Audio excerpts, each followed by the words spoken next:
Good morning, everyone. Let's do that. Good morning, everyone. And welcome. My name's Bev Caswell, and I'm the director of the Robertson Program for Inquiry-Based Teaching in Mathematics and Science. And hello, good morning. I'm Andrea Kuzno, and I'm project lead on Natural Curiosity. Together, we'd like to welcome all of you to the Power of Inquiry, a spring institute by and for educators. So what an honor and pleasure to see all of you here. It's such a pleasure to be amongst such dedicated educators. Thank you so much for being here.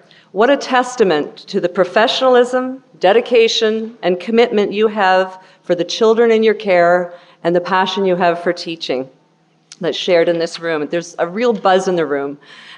We can feel it, and we're energized by you. Over the next 2 days, we're going to have an opportunity to think about what inquiry means, what it looks like, and how it can help to spark children and adults' natural curiosity, and to build a community of learners in classrooms across Ontario. So we're going to spend just a couple of minutes thanking people, because a conference like this can't help without the support of many, many people. So we'd just like to take a few minutes to acknowledge the wide range of support that we've received and that we value. So first on our list, we'd like to support the generous support from the Robertson Program that is supported by the N.S. Robertson Foundation at the Dr.Eric Jackman Institute of Child Study at OISE, the University of Toronto. And so through this foundation, we were able to provide release time for many of the teachers attending today to offer the complimentary passes to the ROM to bring in our keynotes. Andrea? We'd also like to thank the Natural Curiosity Environmental Education Initiative and team at the Dr. Eric Jackman Institute of Child Study Laboratory School for its donation of copies of Natural Curiosity for everyone at the conference today. These will be handed out later today during the afternoon keynote address at the ROM. Okay. So we thank all the donors to these programs for their remarkable contributions to mathematics and science teaching and learning. I'd like to say a really big thank you to the staff, students, and faculty of the Dr. Eric Jackman Institute of Child Study for opening their doors and sharing inspiring ideas and examples of inquiry-based teaching.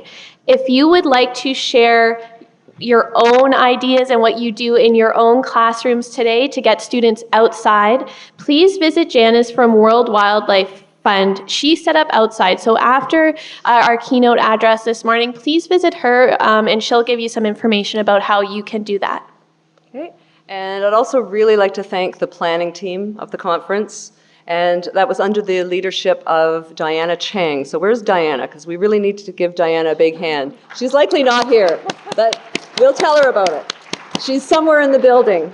And also on the team we have, if you could just stand, Annie Chern, Jan Pelletier, Elizabeth Morley, Richard Messina, Joan Moss, Christine Davidson, and Penny DeLangelis. Yeah. If you could just stand.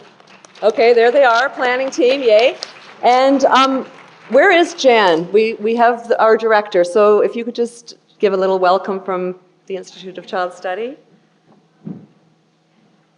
We're so happy to have you here. Thank you. I was totally unprepared for this, but this is incredibly exciting to see all of you. On behalf of the Dr. Eric Jackman Institute of Child Study at OISE, I would like to welcome you tell you just a second about the Institute. It is this fantastic place with our exemplary laboratory school, and many of you will be seeing parts of the laboratory school. Some have tours, and others can have tours in future months and years if you sign up for that. We also have a research center that supports research at the Jackman Institute of Child Study, and we have our fantastic MA in Child Study teacher education program. So those of you who are teachers and are looking for amazing students to help you in your class, please let Richard Messina know today, and Richard, and we would love to have our students do their teacher training with you. So I'd also like to acknowledge Bev and Andrea and the amazing work of their teams for today. So have a great 2 days. Thank you. Thank you. Just a word, the catering today was by Santa Guida Foods, so make sure to thank them. There'll be a lunch provided. And I think 8 people ordered a special gluten-free lunch. And so when you go to see the sandwiches, please, if you didn't order the gluten-free, can you leave it alone? Thank you. That was the message from the caterers. Just a couple of more things, and then we'll be ready. We also appreciate the expertise and support of Barbara Bodkin, Janice Spencer, Andre Matarang, and the team at the Continuing Education Department at OISE. They're helping us put this on today, so thank you to them. Okay, and we thank the Ontario Ministry of Education, the Literacy and Numeracy Secretariat, Judith Taylor, Judy Kokas, Sharon, Jennifer, for the opportunity we've had to work together and learn together. And would also like to thank our wonderful team of volunteers. These are recent graduates of the MA in Child Study and Education from Jackman ICS. So they are new and employable teachers, and they're wonderful volunteers. I just want to ask them to stand for a minute so that you can see. And if you have any questions through the day, you know what, they're likely out working. Sorry, we'll introduce them at 1 o'clock. That's it, we're just about. Okay. We would like to give a big thank you to our keynote and session speakers for sharing our passion for inquiry-based teaching and for engaging and inspiring us with innovative ideas. Okay, and speaking of keynotes, do we have a great keynote for you? It's a wonderful pleasure to introduce Dan Meyer. I first met Dan in Philadelphia at a conference, the National Council for Teaching Mathematics, Teachers of Mathematics. And what happened was a group of us from the Institute of Child Study were going to be presenting at this conference. And we were presenting on something social justice and math. And so we saw the room number. And so I decided to go and see the room before our session began. And it was the Grand Ballroom. And Dan Meyer was speaking. And it was wall-to-wall, standing room only. I don't know if there was 700 or 800 people, and our session was next. And so as his session finished, there was still like lots of people lined up to talk to him, and we were setting up. And then when our session began, all of those people left, and sprinkled throughout the Grand Ballroom, and there were 2 video screens, were 25 people. So they say in show business, the hard acts to follow are children and animal acts. And so I think to add to that, the hard act to follow is Dan Meyer. So please put your hands together and welcome him.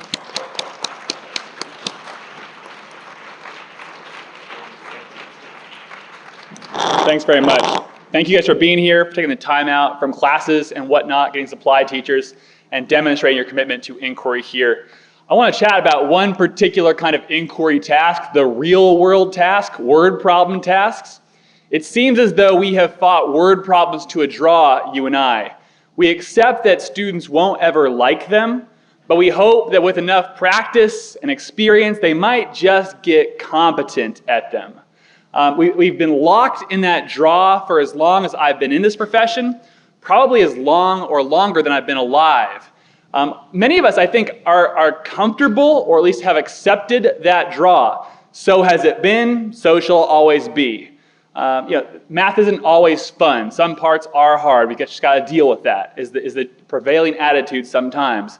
But that draw drives me crazy because I think I get what word problems are trying to do. I think I understand their purpose, and I respect it immensely. Every word problem, as far as I can tell, is trying to do 2 things every time. Number 1, making a claim that math models your world. That's an enormous claim, by the way. That's a claim that you and I, all of us in here, we more or less accept at face value. Our students, not so much. This idea that math models our world, explains our world, answers questions we have about the world is, for a lot of us, for myself included, one of the most fun parts about being alive. We get this right here, we understand it, we appreciate it. Our students, not as much. Word problems are also trying to show students this is how you use math as a model, making the claim that this is what math does and here's how you use it. Those are two really good goals. I want to unpack those goals a little bit more, examine how word problems right now, as designed, fail to meet those goals, and ask ourselves, what can we do about that? Those are my goals here today. But first, I've got to give you an example of math's power as a model. Ready for this? This is a tweet. You guys know what Twitter is? If you don't, you're probably doing okay. This is a tweet from a friend of mine at a graduation. Have a look. You've been here, right? You get this, right? We all get this. The average population has to submit to, 1 or 2 or 3 graduations in a lifetime for a few kids, close relatives. But you and I, oftentimes do 1 or more graduations every year. We get this right here. But this is so exciting to me for lots of reasons. But the biggest is that this is my friend here who is not a teacher, a math teacher, a mathematician. She is, by every possible account, a normal, well-adjusted human being. And look at what she's done here. What has she done? She's taken a problem from her own life, a question that she had. She's pulled a mathematical model off the shelf to describe that model, the right one, and she's executed it perfectly. Like that right there, what more do I want for her? She's a graphic designer. She's not going into a math-heavy field. This is everything I want from her right here. Just notice that she's exhilarated, the power of mathematics in her life here. She's empowered by it. It's given her power over the world she lives in. I love that. You love that. So what we do now is we want to get that experience in front of our students. Like this is our goal here as teachers who design curriculum for kids. We say to ourselves, that's a cool moment. How can I get my kids, to experience that moment? And watch what we do here. Or this is what I have done. This is what I know a lot of textbook publishers do. And it's totally natural. It makes total sense, at least at first, but it results in a very odd distortion of math's power. What happens is we start with the textbook page or a blank worksheet page, okay? We got to add some kind of visual, some kind of picture to illustrate the thing, to set the scene a little bit. So we drop one of those in right there. But there's a lot of these problems all the way throughout the textbook, so it can't be too expensive here. We got to kind of cheap that up a little bit. So we drop it down just a notch, okay? And now we jump into the text of the problem. So what do we do here? We write down all the information that will be necessary here, okay? Then we tell students what to do with it. Does that seem unfair? I don't want to be cynical here or unfair to the process. I know I've gone through this myself in the past. It makes sense to me to do this. And then we go into the back of the book here and we write down the answer and it calculates out exactly. But you got to notice something here, that what was once exhilarating for my friend here is now a bit boring. It's boring. And what was once empowering for her is now a little bit intimidating. Are you intimidated by this right here? I know I am. I get math pretty well. And yet, the presentation of that task right there intimidates me. All the words I've got to kind of sift through and parse out. There's a high literacy demand. I don't read as good as I calculate. So, this right here is intimidating. How weird is that? That a series of natural steps to pull mathematics in from outside the class, outside in the real world, has resulted in this distortion, the opposite of our goals. Would you think for a second, right here, how are these two different? Would you write down a note or two to yourself, talk to someone you came with, or talk to yourself right here? What's the difference between top and bottom, both in terms of how it's presented and in terms of what kind of work does the person do in each experience? My friend versus your student. Would you think about it for just a second?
I'm curious what you think here.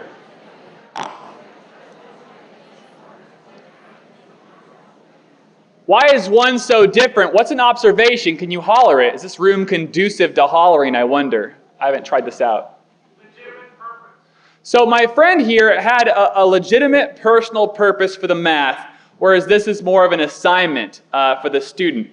To some extent, we got to live with that though, right? Like we can't be expected every single day to offer our students a personal problem for each one of them from their own life. We can't be, we can't expect that or wait for them to have a personal problem. But you're absolutely right that my friend was gripped by this in a way that my student was not. Other ideas? Any? Spontaneity. Sure. And again, we are at a loss there. We cannot be spontaneous, at least to the same degree, with our students. We have to be a little more planned and prescribed. Yeah? I feel like she must be curious to know, like it came from a place of curiosity. And this one is like, I have no choice. She came from a place of curiosity, and we have no choice here in this one. I think you guys are getting at a lot of ideas here that are important, but I'm struggling to implement these ideas with this problem up here. Like, how do I take this advice you're offering me here, which is all correct, I believe, and then make a better problem for my students? Like, be spontaneous, make it personal. I'm just not sure what to do with that. I empathize. I have spent so much time as a teacher designing tasks, banging my head against hard wooden surfaces, trying to figure out why is this so different. Like I took some very natural steps here, and yet what was once exhilarating is now boring. What was empowering is now intimidating. That has really frustrated me, and I've come to one answer that explains some percent of that and also empowers me as someone who creates math tasks for students to make better ones than that top one right there. It's a bit of an odd explanation. I hope you'll bear with me and suspend your impatience a little bit here. It's the metaphor of a story. When I read a story, or specifically when I watch a movie, I see math problems. When I'm watching a good movie, I can trace it over to good math problems. When I'm watching a lousy, boring movie, I see in it that task up there. Let me explain. This right here is a movie right here. This is one frame, one still shot taken every minute of the same movie, all stitched together from top to bottom, left to right. Does anybody know what movie this is? Sure you do. Be brave. We have lots of tan stuff up there to draw your eye, a lot of darkness down below. Take a risk. That's the name of the movie? Or you're... Take a risk. Take a risk. I want to see that movie, though. It's like little flashes of light dotting the thing all throughout. No one's got a sense of this. Come on. It's not Chariots of Fire. Star Wars, Star Trek, it's Star Wars. Very good. Nicely played there. Check this out. Here's the thing to notice about movies and Star Wars in particular, is that they have 3 acts. Act 1 in Star Wars goes up until Luke's uncle and aunt are killed. Act 2 in Star Wars goes up until the final assault on the Death Star, and Act 3 goes up until the final credits. Now, if you're willing to suspend your disbelief for a second here, each of those 3 acts has a job to do in the movie, and you'll find all 3 of them in good and bad math problems. I'll try to explain here. Here's Act 1, the first shot from Star Wars. I want to know, what does this have in common with a math problem? Here we go.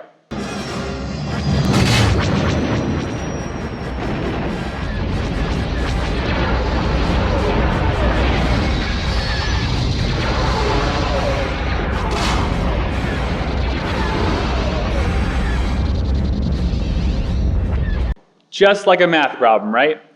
Might be a little bit vague. The connection might be a little bit fuzzy. I'll show you 2 more clips really fast here, okay? I want to know what is the connection between all 3 of them, and how do they connect to a math problem? Holler out the name when you know it. Someone said it. Put it up.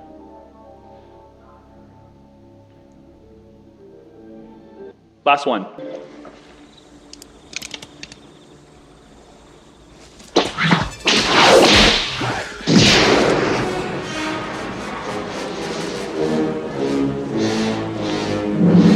Now, the character's name is Indiana Jones. The movie's not called Indiana Jones, just so we're clear. Would you think about for a second, what is common to all three of those, and how do they relate to my friend's experience doing math? Go ahead and think about it for a second here.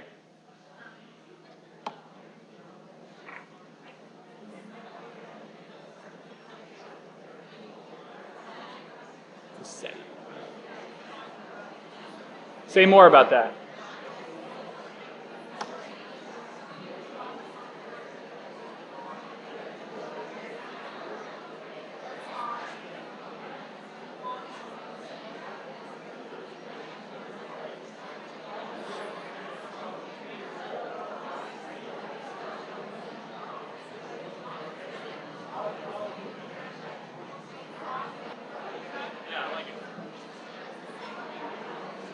Yeah, really interesting thoughts from my friends up here who mentioned a very important, it's a superficial observation, only in that it's like an observation that relates to the surface of each of those three clips. But it's very important that on the surface, there's no words. There's nothing spoken, nothing written, nothing said, and yet you know so much about the movie and the characters and the conflict.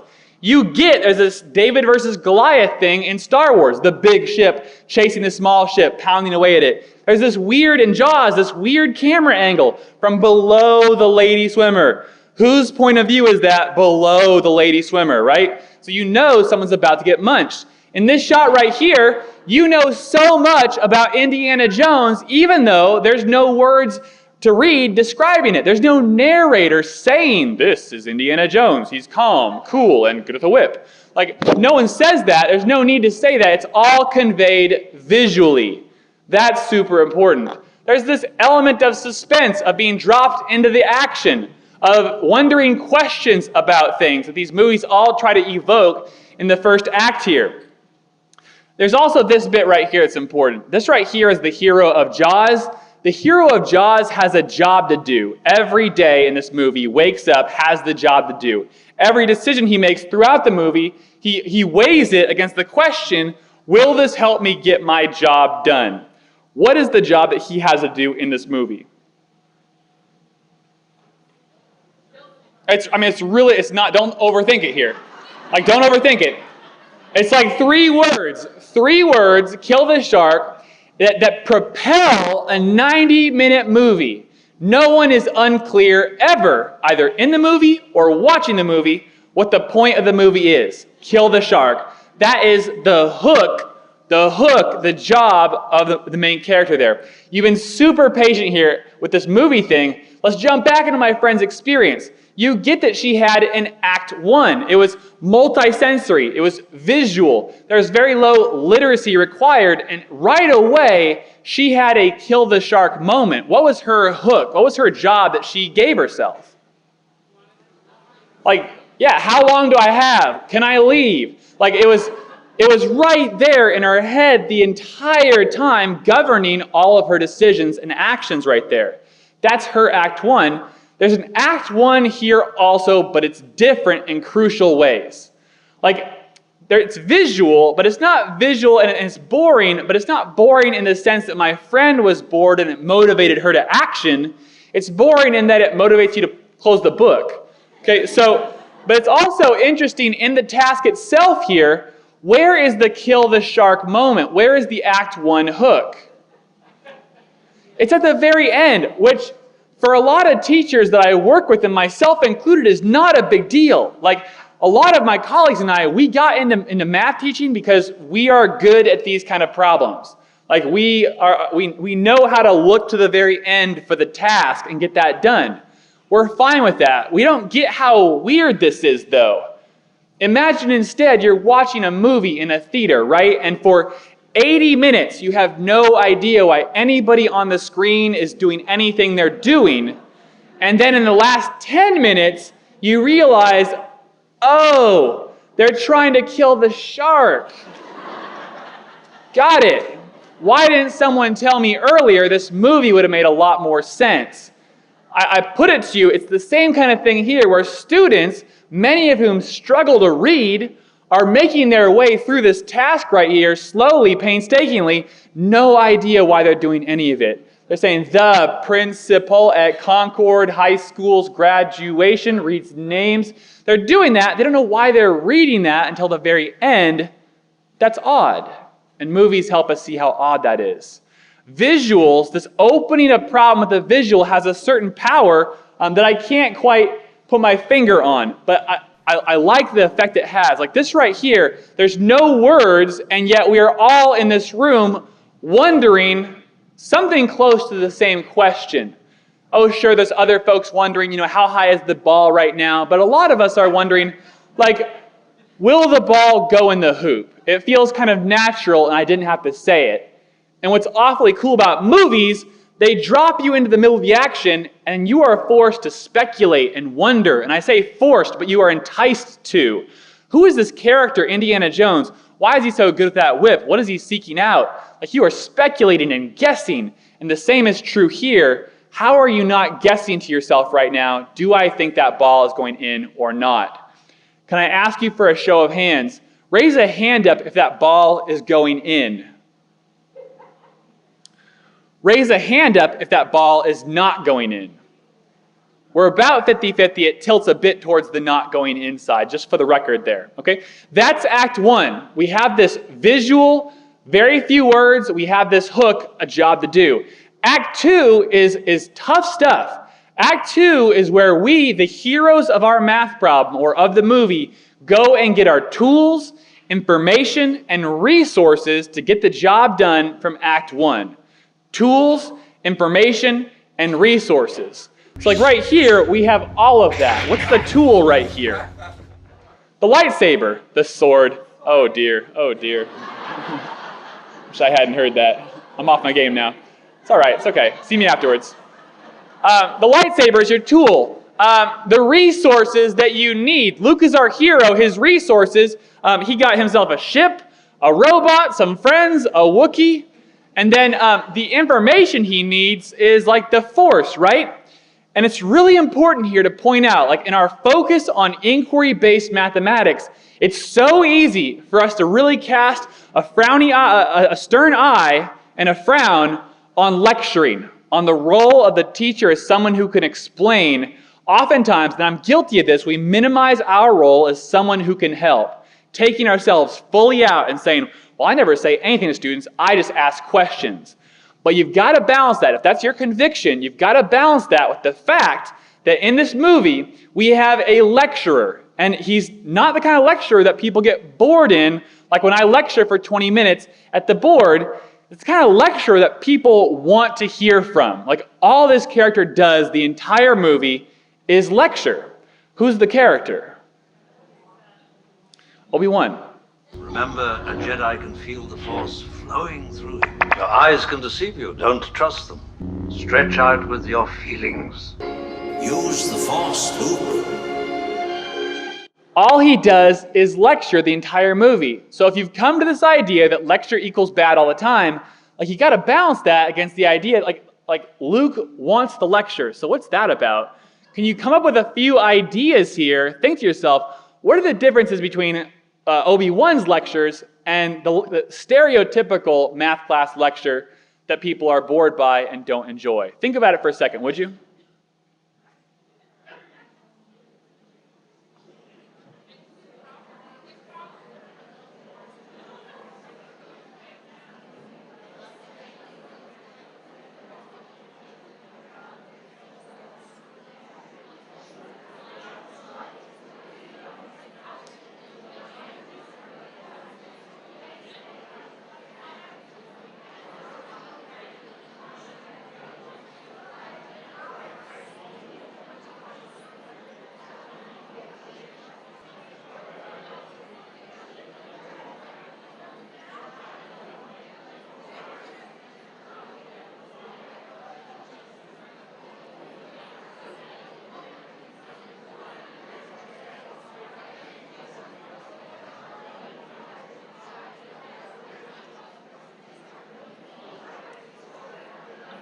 My friends over here mentioned two things I want to share with you all. I think this is important. Number one, there's this immediate application of the lecture. It's immediately put into use. in every situation here. And also, there's this need. Like right here, Luke has experienced some serious need for that knowledge. He's got a very serious task ahead of himself. So there's a need for the knowledge. And I would also point out here that they're very, very, very concise. Like very short, to the point, get in, get out, then do something. Right here, Obi-Wan actually puts Luke in a position to experience that need when Luke is shot in the butt by that robot artichoke thing. He's experiencing pain. He's like, I don't want to experience pain anymore. Help me figure out how to use this thing right here. There's a lesson there for us. Not to put our students in pain, of course. Not recommending that at all. But this idea of putting students in a position to need some knowledge, we ought to focus on that. After all, Obi-Wan Kenobi does not walk onto the deck of the ship that day and write on a whiteboard standard 13.4 proper lightsaber usage, and then do 3 practice problems, then assign 20 exercises to Luke.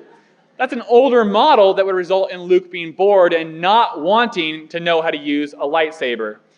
It's also fair to say that there's a big difference between lecturing about the Force and lecturing about math. The Force is way, way cooler. That's fine. I acknowledge that. There's other moments, though, and other students and other problems where it's totally fine to let them go ahead, do your own thing. Some students want to crack the code themselves. They want to build their own tools. And knowing what student is what and what situation is which, that's a task for a career. I in no way in the span of an hour can help you figure out, like, when do you tell? When do you not tell? When do you step into the student space? When do you step out of the student space? That is a question for a career. Certainly, I would just say focus on putting your students in a place of need, make it short, and applied quickly. That's what I learned from Act 2 in the movies. My friend here had an Act 2. What information did she need here?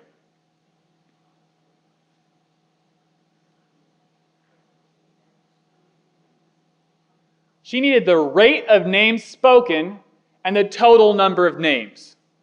My question is, how did she get that? She had to decide she needed it. She had to go out and get it. So for the number of names, she might have just counted people off one by one sitting down there.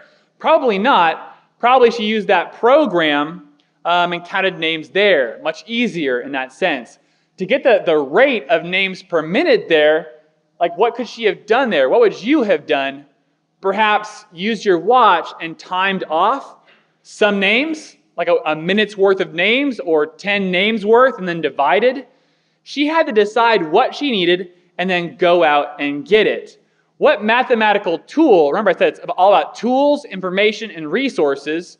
So there's the info, the resources are your watch, the program.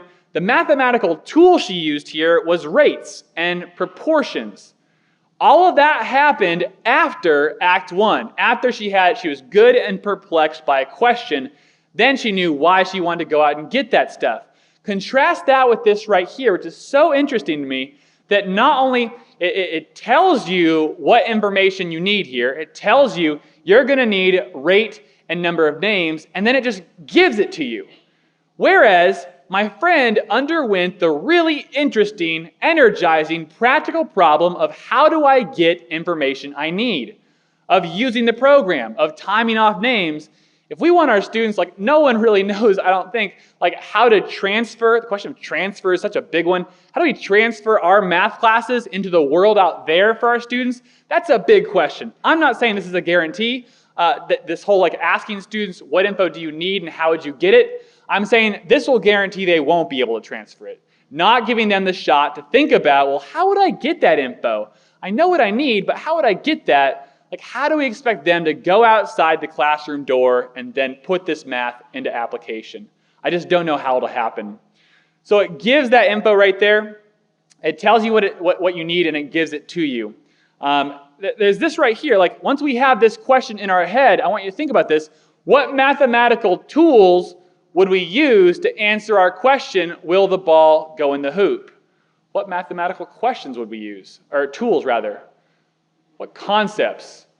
Like symmetry would make a lot of sense in early ages, I think. Parabolas at older ages, I suppose. Parabolic motion, sure. But we only ask those questions after we are good and perplexed by a hook and a question from Act 1. It all comes separate. Act 3 is really easy to talk about. Act 3 is the big conclusion. It's when good wins, evil loses, evil's vanquished. It's when the lost ark is found. Jaws blows up, the Death Star blows up. If you haven't seen these movies, I gotta apologize right now. I should have warned you about spoilers or something there. My apologies.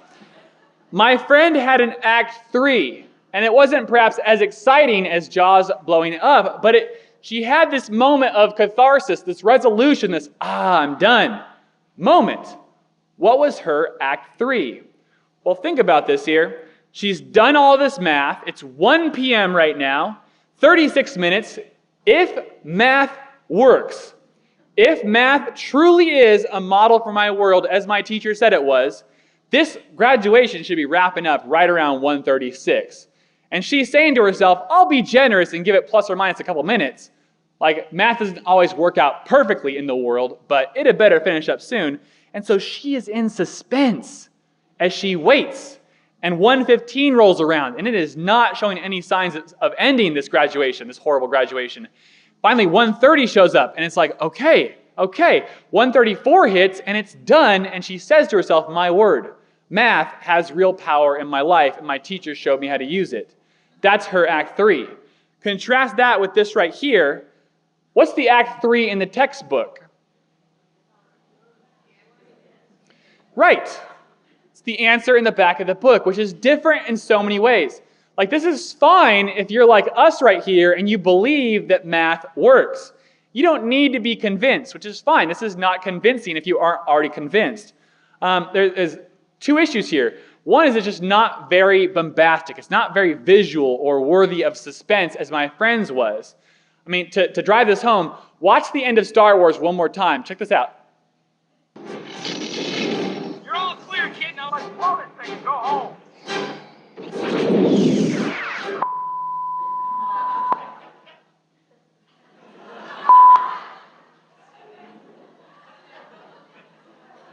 Huh. It's like not as much fun to read about it, yeah? Like all that work and suspense and investment, and it's like, it's done. It's not as bombastic and visual. There's that bit, but there's also this bit right here. Do you know who this is right here? Is he one of you? Is he Canadian? Billy Mays? May he rest in peace, Billy Mays. What he did for a long time was sell products on late night TV. He's selling you a product here called OxyClean. What claim is he making about OxyClean right here? That it will clean anything, but specifically he's making a very bold claim here that OxyClean will take a red wine stain out of a white carpet, which is a claim that no one here should believe. That's almost as big of a claim as math models your world. Like they're on the same par right there. So what we do is give students problems, real world word problems, and say, look, your answer matches the back of the book. Not realizing the conflict of interest there, how that's not proving anything to anybody. What Billy Mays does instead is what? He knows he's got to show you, so he does. It even takes red wine and grape juice out of white carpeting. It cleans, it brightens, it eliminates. Operators are standing by. So think about that right here. Clean, get it OxyClean. For this task right here, I mean, think about it. Like, you want proof of this thing right here. I could tell you, guys, we did the symmetry. The symmetry said the ball's going in. I could tell you myself, the ball goes in. I'm your teacher. But still, you might not believe.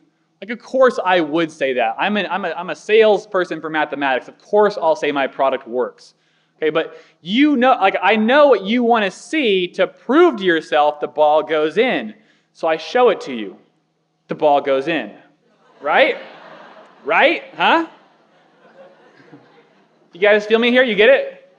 Like, no, you want to see the thing happen. I get that right there. So I show it to you. Yeah. You can feel free to applaud. It's okay. Don't feel bad about that or weird. It's like my 17th try right there. So that's Act 1, 2, and 3. There's one other piece here to talk about, and that's this shot right here from Star Wars. What is the purpose of this shot right here? What is it doing for us? That shot right there is setting up a sequel, more to come. And what we got to know and realize is if we're going to teach with inquiry-based tasks, some students will finish up faster than others. We need some way to keep them challenged and engaged and interested while we work with students who need our help. That's creating a sequel. That's not simple to do. As we all know from watching movies, good sequels are hard to come by, okay? So we'll talk about that in a little bit. So that's my metaphor. I appreciate your patience. It's an odd one to bring to a group of teachers. This whole movie discussion feels weird to me. I'm not comfortable with it, but here we are. And it's unfair, though, for me to just walk away and say, go now and do. So like I have come to this metaphor after years of trying things that I'm not proud of, trying unsuccessful attempts to show my students what's so great about math in the world itself. I've done things like I've put student names into the same old word problems and convinced myself that they are thoroughly engaged because the name of a student is in the word problem. And I've time and time again, it doesn't even close to approximate my friends' exhilaration and empowerment. Sorry, did that strike a nerve? I'm sorry. I'm just talking about myself here. It's just me here, okay? So it's unfair for me to just walk away and say, go and do this. I want to offer you guys, these are 5 things I try to do with every word problem. I don't do this every day, but when I want to show students, math, it models your world. Here's how you use it. I try to do one or more of these 5 things. Number 1, I want to get to the hook as fast as possible, just like in the movies. Someone emailed me a worksheet. I love when people email me stuff. It's a blast. They emailed me this worksheet. I love it. It's from the US, but you'll get it here. Each of those 2 columns there are exactly the same. The one on the left says, refers to the county you live in. The one on the right refers to the county to the west of the county you live in. And it has students looking up census data. What does it have here? Number of people above 18, how much money was being made, all that sort of thing. Real world data. Nicely done. Goes on for a second page. Talks on the second page about number of boys, number of girls there, all that sort of thing. Birth rate, death rate, more data. Both columns the same. It goes on for a third page, and it's only here on the last sentence of the last line of the last page that we finally, at long last, encounter the hook, which is, in which county would you rather live? Which is such a good hook, such a good starter for an inquiry problem here. I mean, think about it, though. How many students are struggling to read and struggling with all this stuff here? They only get to halfway down the second page, and then the bell rings, and they have no idea why they are doing any of it. It was just filling in the blanks. So this is the most cost-effective thing I can offer you here, and that's to say, just start with the hook. Just open up with it. Just come into class and say, guys, you're going to turn 18 someday, and you're going to leave me, and it'll be sad. Or maybe you'll stay here, and that'll be great. In what county do you want to live in? And just like that, it's up there, the very first thing at the front, and everyone now knows why we're about to do everything we're going to do. It cost me nothing. I just brought it to the front, is all I did there. I mean, have a look at this right here. I love this task right here. This task is a tragedy. I don't hate this task. I don't bring this here to kick at it. I love it, but it's a tragedy. My question for you is, can you figure out the hook here? What is the hook of this task? Can you find it? Have you given up out of exhaustion or boredom? Imagine a student trying to read this thing and figure out what is it about. It's down there. You see it there. And it says, not only is it way down below, buried beneath that block of text, that mountain of text mountain there, but it also takes 26 words to say what a normal human being would say in 4 or 5, maybe 3. How could you rephrase this in a way your students would understand? How deep is the well? 5 words. We all know what we're doing here. Very well played. Very well played. I love this here. The fact that this amazes me about what we do, about mathematics, that I've got educated friends. They're no dummies, okay, my friends. But if I were to show them this right here, drop a rock in a well, and ask them based on the sound of the splash, hey, how deep is this well? my educated friends would have only 3 very broad, very crude descriptions. Either not very deep, deep, or wow, that's deep. They're great, my friends. That's about as good as they could do, though. But you and me, the powers that we have, we can get to a scary degree of precision on how deep the well is. I want that power for my students. I want my students to want that power.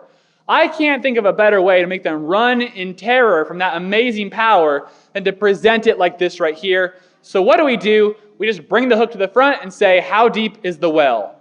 Like that. Bring the hook to the front. But that's a little bit weird because what are you looking at? What well? What are you talking about? There's no well here. So the other thing I try to do now is to make that first act visual and intuitive. Visual and guess-worthy. So what would be a good visual here? You jump back here, you see this visual, the visual up there in the top right, this visual is struggling right here. Our textbooks manufacturers have to use paper for the most part. Paper is a great medium for a lot of different ideas and things and thoughts. It's a terrible medium for conveying both motion. Look at it. You have motion conveyed by motion lines. You have sound conveyed by these sound lines here. It's totally not up to the task. So what kind of medium, what kind of visual could you imagine here? Video or a photo here, which would be ideal? Video, because we got to have the sound and we got to see the motion, all right? What kind of video? Don't overthink it here. It's not rocket science. Just put a camera next to a well and drop something in it. A rock ideally, or something wouldn't suffer from being down in the well, of course, not a live thing. I'm not saying that, okay? So check this out. Sometimes YouTube does that hard work for us. Check this out.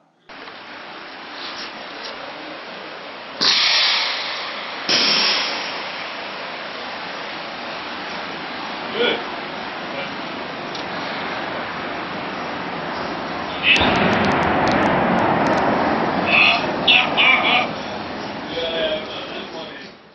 Like that. I like that reaction. I want that reaction from my kids. This is the kind of visual, no words, that results in a question in your head. Similar to, will the ball go in? It's well, how deep is that? Is a question that's very easy and natural to ask here. So great. It's also guess-worthy. I can ask you the question, would you put a guess down? In your head, how many, is feet too hard to deal with here? The thing is, the answer's in feet right here. Do meters or feet, but the YouTube uploader has the answer in feet. How many feet deep do you think that is right there? Think about it. Would someone throw out a number? Any number, real loud. I heard 100 feet. Is that too high or too low? Too high, the crowd says. Go lower then. 50. Too high or too low? Okay, now we're in a little bit in the middle here. You split with 50. I like that. So 50 feet, we'll run with that. And more neat things happen when we open with a visual that's intuitive. I can ask you guys, would you please raise a hand up when the rock hits the bottom? I'll go ahead and play it again. Raise your hand up when the rock hits the bottom. Here goes.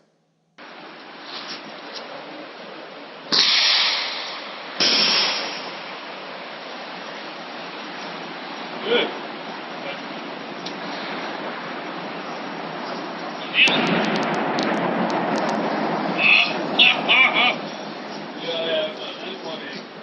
If you're like me, you thought that question would be pretty uncontroversial, that there wouldn't be a lot of disagreement there, but here we are.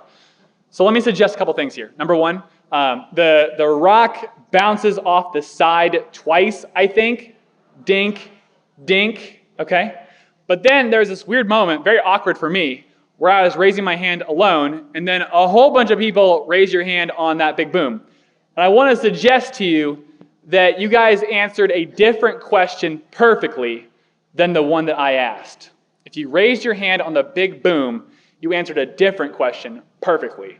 What question did you answer perfectly? When did you hear the rock hit the bottom? I asked you when the rock hit the bottom. That sound, it hit the bottom, and the sound had to huff and puff its way back up the hole to your ear. so it's a little bit earlier. And you should see your face right now. Like you're like, oh, like that. Oh, okay. We've introduced the idea of the speed of sound being an issue here, whereas before, again, it has to write about it. It writes about the speed of sound, and it draws sound lines, and no one here gets it, but the visual drives it home, combined with getting that hook right up in front. If we're lucky, Hollywood does this for us sometimes. Check it out. You ready, Sean? Yeah, go ahead. 3, 2, 1, 2, almost 3. Nice. Practical context for it right there, certainly, if there ever was one. These visuals have a power that I can't quite explain, but I see examples of its power. Like I give this to a friend of mine in New York. He works the symmetry with his students. He moves on, but I didn't give him the answer video. So his students freak out. Like they throw this little miniature coup. Like, does it make the shot? Like, I want to know. Or a different student says, it's killing me. I got to know. And maybe this kid is really melodramatic and always talks about how not knowing the answer to math problems is killing him. But like, I don't know. I've never had that reaction once to someone doing a textbook math problem. It's like, well, I want to know if I'm right, but it's definitely not killing me. Or maybe you've seen this video right here of a water tank filling up right here. This is so weird, but like a teacher told me, he showed this to his students, and it was as though they were watching a summer blockbuster, is how he described it. Like, I don't get that. I don't understand that reaction, but I'm willing to profit off of it. I want more of it. A teacher said, it's so boring, it's engaging, which makes no sense whatsoever. The third thing here is to separate the two acts. In the hero's journey, the hero doesn't get the tools, information, and resources until after the hero knows why she needs them. But in textbook problems, we give it all at the same time because paper is expensive. You got to put as much as possible on paper as you can. So you put your Act 1 right beneath or on the same page as your Act 2. And it results in students who are quite rightly intimidated by this unnatural process. They have to read way more than anybody who does math in their own lives ever has to do at the start there, because Act 1 and Act 2 are together. And moreover, I want to ask students to help me create the second act. This means asking the question, what information do you need here, and how would you get it? Make that a part of your inquiry tasks. If you want to prepare students for how math is applied outside the classroom door, you've got to ask more often, what info do you need here, and how would you go out and get it? Both of those questions are answered right away by textbook problems. Here's the example I want your help with. Watch this brief clip. Since it turns out we like reporting on cheating in sports, here's today's Is It Cheating news. When the University of Wisconsin football team scores, the team and all its fans are very happy. The mascot for the team, Bucky the Badger, I'm sure is also happy. But that happiness is tempered because every time new points go up on the Wisconsin scoreboard, Bucky Badger, the mascot, has to do push-ups for every point that Wisconsin has put on the board. So Wisconsin scores a touchdown and an extra point, Bucky does 7 push-ups. Then they score a field goal. The Wisconsin score goes from 7 to 10, and Bucky does 10 push-ups. 10 more push-ups, I should say. If Wisconsin then scores another touchdown, an extra point, and their score goes to 17, Bucky then does 17 more push-ups, putting his total push-up tally by that point of the game up to 34. Here's the problem, which has given rise to the mystery. On Saturday, the Wisconsin football team scored 83 points. Wisconsin 83, Indiana 20. Wisconsin scored 83 points. What's the question I'm going to ask next? Feels natural, right? It's visual and intuitive. The second act is gone at the moment. I'm going to ask you how many push-ups did Bucky have to do. I'm going to ask you for a guess. Toss a number out. I don't care what. 500. Is that too high or too low? Too high. Go lower. 300. Is that too high or too low? Okay, we found the middle there, 300, fine. It's a place to start. Write your own guess down. Guesses are so fun for students who don't like math. I mean, the person in the room here who guessed The best number of push-ups might not be the person in my class who has all the formulas memorized, who knows all the times tables, 12 by 12, really fast. Like, I don't know about you guys here in Canada, but in the US, we have a very narrow definition of who is good at math, of who gets love in math class. Go into any class, ask who's good at math class, like they all point to the same kid, the one that has everything memorized and can pull it out of their head really quick. And it's so sad, because there's so much more to math than that, and one of those things is number sense. Asking you guys to guess the number of push-ups means that I can compliment a student in this classroom who might not be the student that everyone knows is the best at math, and that's a great moment. That is a fun moment. Here's the key bit. I have separated Act 2. I'm going to ask you the all-important question for real-world math here, and that is, what information do you need from me, and how would you go and get it? Would you think about it right here? What info do you need to answer this question, and how would you get it? Tell someone, write it down, whatever. Take a moment. Be serious here.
Did you get into a fight? Did you and your neighbor fight a little bit? I'm curious. You're all on the same page?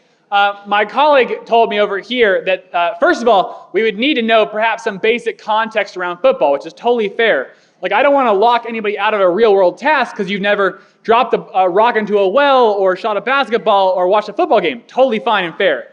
So in football, a touchdown is 7 points and a field goal is 3 points. Okay, those are your two scores there.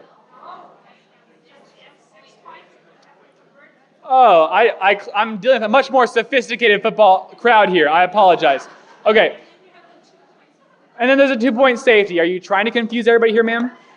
So, but for the sake of this task here, 7 points, you do your 7 push-ups. 3 points for a field goal.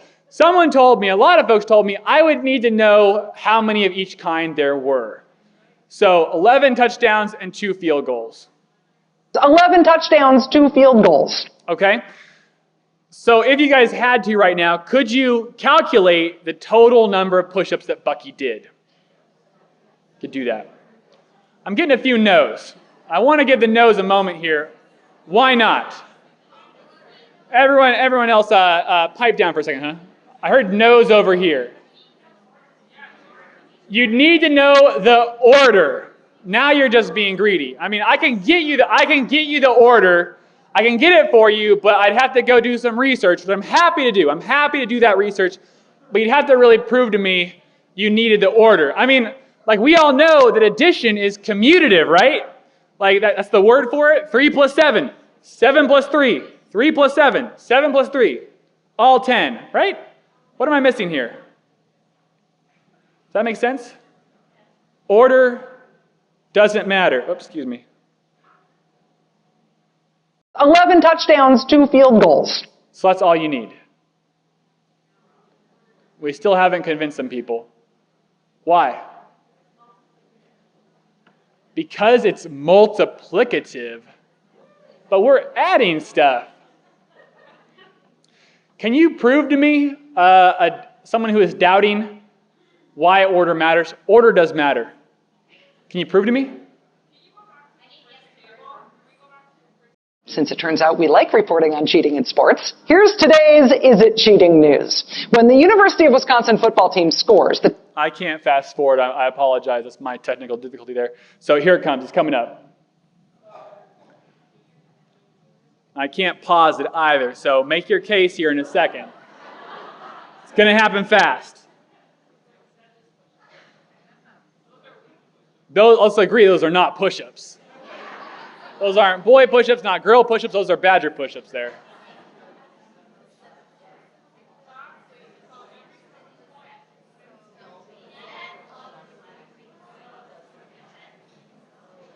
Does order matter?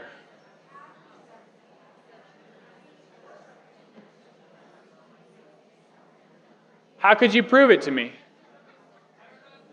What would you do? What would you set up in front of me?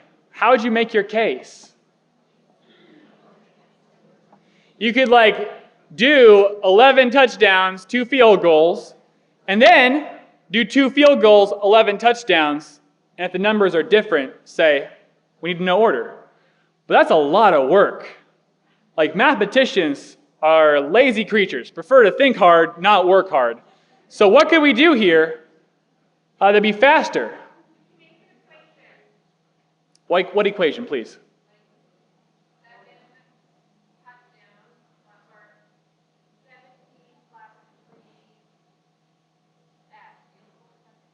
Yep. Equals X,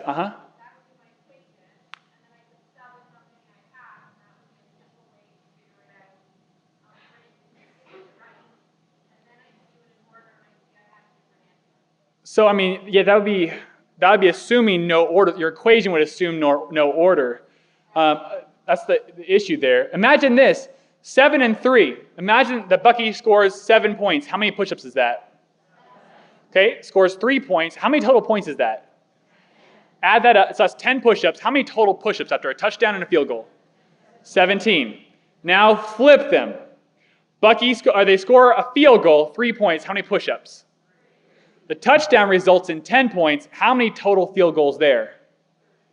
13 versus 17. We just set up a really quick, cheap way of deciding if order matters. We have proven it to ourselves that order does matter. What I got to say to you is this. This has been a long example here, but I've seen this problem on paper. And what happens is it writes everything out, including the fact that order matters, because it has to tell you that eventually. I had to tell you that eventually. So it's written down on paper, and the question at the end is not how many push-ups did Bucky do, this enticing question. It's what's the most push-ups Bucky could have done, and what's the least push-ups Bucky could have done, which is a very different, much less engaging question. And the meat of it, the meat of the experience, was you and I arguing about it. Where I'm up here and I'm playing dumb, acting like I don't know that order matters, trying to get into an argument with you, which math will settle for us. The meat of it was the question, what do you need here? Ask that question more often. I encourage and beseech you. So we have the information you need right there. I would get it for you if need be. You'd calculate. And then I really want to make the third act visual. I want to prove it to students. I want to prove to students that the answer is what I say it is. So if in Act 1 here, we figure out how high up was Professor Splash when he set the world record for the tallest swan dive into a kiddie pool, and students do all that work, he's fine. I want to prove it to you in some kind of news clipping somewhere. Or in this clip right here, I want to play the next 5 seconds of the movie. Almost 3. 32. It's 200 feet. That's no problem. It's about your basic 20-story high-rise. You got enough rope? I always have enough rope. He says the answer. That's awesome. I want to show you that this right here is 1,500 feet. That's some kind of proof for you. In this instance here, this task, I want to show you the answer. With Bucky having to do push-ups equal to the number of points on the Wisconsin scoreboard every time there was a new score, that turns out to be a total of 573 push-ups in a big plushy suit with a giant fur head on. Here's the mystery. After Wisconsin scored its 76th point, here's what happened. Bucky Badger left the stadium after having done only 414 push-ups. 6 minutes later, Bucky, or someone wearing the same Bucky suit, came back and finished all the push-ups expected of him or her, all 573 of them, by the time the Badgers were done running up the score against poor Indiana. Was it the same Bucky? Whoever came out in the Bucky suit the second time seemed remarkably refreshed and push-up capable, unlike the Bucky Badger that left just a few minutes before. Is one college mascot depictor capable of doing 573 crowd-pleasing push-ups? Probably not. Probably not. Let's be real here. So I want to show you the answer and prove it to you and give some credit to whoever's closest in the classroom. Build their status up. Wearing a big... These things have power to them I can't describe. Like this right here, this water tank task you saw, this student here has figured out the water tank fills up in 8.1 minutes. Watch her watch the answer. There you go. I'm dying of curiosity. Is that anywhere near the right answer? Oh, yeah, we'll show you here the answer, okay? Oh, it's, wait. Hey! Yeah, look, we were pretty close. 8.16 minutes. That's totally... Dude, high five. Yeah. That reaction is so cool, and I've never got that out of the back of the book. I want that from my students. If you have a better idea, like let me know, or another idea, but all I found is showing the answer to math tasks makes a big difference here. That's pretty These cool. are the 5 things I try to do. I'm curious what they mean for this task right here. How could we do it better than how we saw? Well, first I'd begin with a visual, just a visual that resulted in guessing. What kind of visual? Just a video of a graduation. Pull the camera out, grab some seconds of footage. Jessica, Lynn, Arongo, Hipsley. I'm already bored. I'm already wondering, how long will it take? So I'm going to ask students now, guess about it, how long, and I'm going to ask them, what info do you need here and how would you get it? Important questions for applied math modeling here. And then I'm going to bring in the program, I'll scan the thing, bring that in and give them copies to look at, to work at, just as though they were there on the scene. And then I'll have them time off the video their own rate. And everyone might get their own different rate. Some students will just do one name, like I did there. Others will do a full minute. We'll see at the end whose answer was more accurate. That's a great moment there. And then for Act 3, I should have done something different than this right here. I timed it on my timer on my phone. Ideally, I'd have the whole thing filmed, and the whole thing would be sped up. That would be nice. I don't have that. For a sequel, I could ask, what if there are 500 people graduating, but that would just have students doing the same exact algorithm on a new number, and they're back to being done and kind of bored and agitated. Instead, flip it around. Say, give them how long it takes, and ask them for other stuff. Like, describe a graduation that would last 4 hours. That'll challenge kids right there to know their algorithm backwards and forwards. Or describe 3 graduations that'll last 4 hours. Honestly, like this, compare all that against this right here, and you have students who are having more fun in mathematics. Like they're guessing, they're watching, it's more immediate, but they're also doing more work. It's more challenging. They're answering the question, how would I get this information and what info do I need? That's difficult work, and how often do our classes become more fun and more challenging at the same time? For me, it was often at the opposite times. Challenge goes down, fun goes up. Challenge goes up, fun goes down. Here, both at the same time. If you want to get better at this kind of thing, if you're sitting there saying like, well, how do I even start or get ideas or whatever, I encourage you, take the camera that you have in your pocket or purse right now. It also makes phone calls, okay? And whenever you're out and about and you see something mathematical that piques a question for you, a hook, grab a photo or a short video. Make it short. No one's bored here. Like all the videos I've shown you are less than a minute long, okay? Make it quick.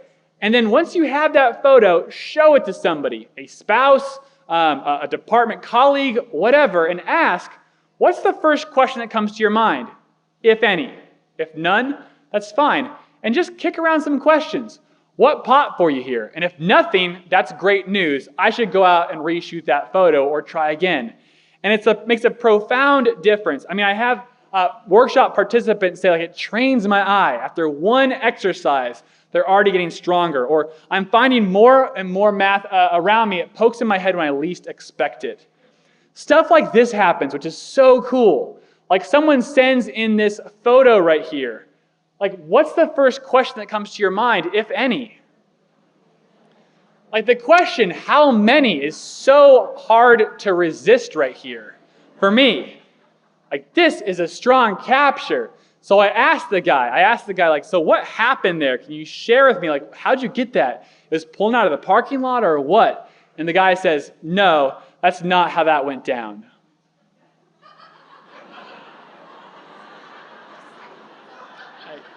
Can you picture him?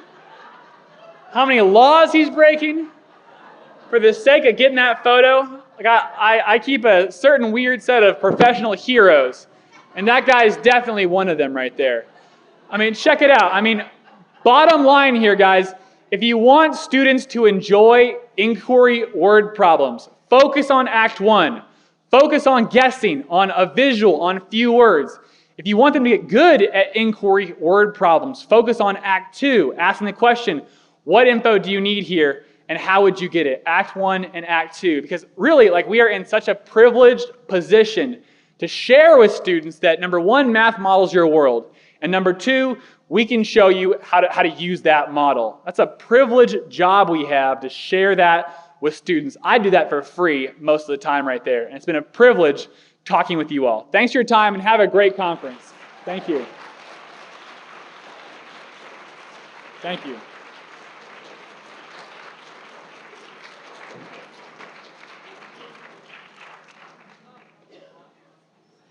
Thank you so much, Dan. Thank you so much for this thought-provoking talk and to kick off our inquiry. I mean, what an amazing opening for our conference. We couldn't have asked for more. Please give them one more round. Thank you, Dan.